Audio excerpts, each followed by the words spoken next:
All India बार exam preparation important question answers part 2। वैकल्पिक विवादों का निपटारा ऑल्टरनेट डिस्प्यूट रिजोल्यूशन मध्यस्थ और सुलह अधिनियम 1996, अर्बिट्रेशन एंड कंसिलेशन एक्ट 1996। प्रश्न 11, अंतर्राष्ट्रीय वाणिज्य माध्यस्थ और माध्यस्थम और सुलह अधिनियम 1996 की किस धारा में परिभाषित किया गया है? ऑप्शन आ धारा 2 खा, सा धारा 2 गा, बा धारा 2 चा, दा धारा 2 झा। उत्तर है बा धारा 2 चा। प्रश्न 12, माध्यस्थ और सुलह अधिनियम की धारा 7 के अंतर्गत माध्यस्थ करार हो सकता है? आ किसी संविदा में माध्यस्थ खंड के रूप में, बा पृथक करार के रूप में, सा या तो आ या बा, दा ना तो आ ना ही बा। उत्तर सा या तो आ या बा। प्रश्न 13, मध्यस्थ करार होगा आ मौखिक, सा लिखित, सा बा मौखिक अथवा लिखित, दा उपरोक्त में से कोई नहीं। उत्तर है सा लिखित। प्रश्न 14, माध्यस्थ और सुलह अधिनियम की किस धारा में यह उपबंध किया गया है कि उक्त अधिनियम के भाग 1 द्वारा शासित मामले में कोई न्यायिक प्राधिकारी उस दशा के सिवाय मध्यक्षेप नहीं करेगा जिसके लिए इस भाग में ऐसा उपबंध किया गया हो?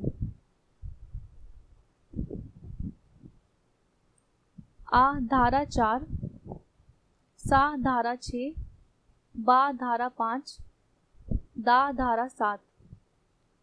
उत्तर है बा धारा 5।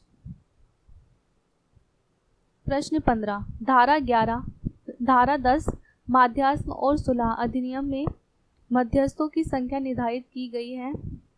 आ 5 से कम नहीं होनी चाहिए, बा 10 से अधिक नहीं होनी चाहिए, सा कोई निर्धारित संख्या नहीं है परंतु सम संख्या नहीं होना चाहिए, दा कोई निर्धारित संख्या नहीं है परंतु सम संख्या होनी चाहिए।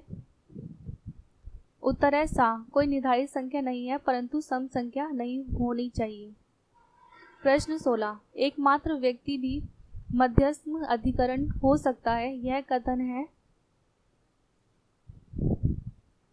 आ सत्य है, बा असत्य है, सा आंशिक सत्य है, दा आंशिक असत्य है। उत्तर आ सत्य है।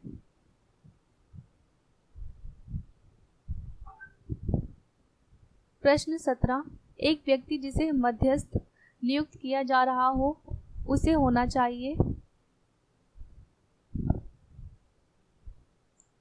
आ भारतीय मूल का, सा भारतीय अथवा किसी व्यक्तिकारी राज्य क्षेत्र का, बा भारतीय अथवा फ्रांसीसी, दा किसी भी राष्ट्रीयता का व्यक्ति।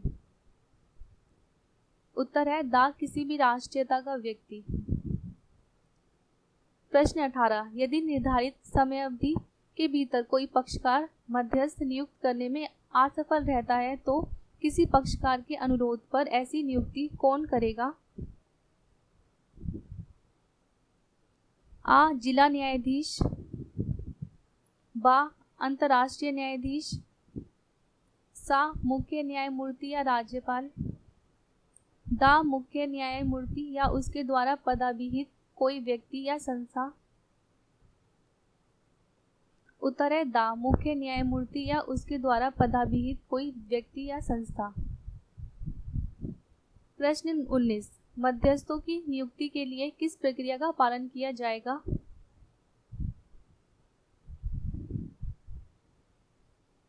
आ सिविल प्रक्रिया संहिता द्वारा स्थापित प्रक्रिया, बा उच्च न्यायालय द्वारा स्थापित प्रक्रिया,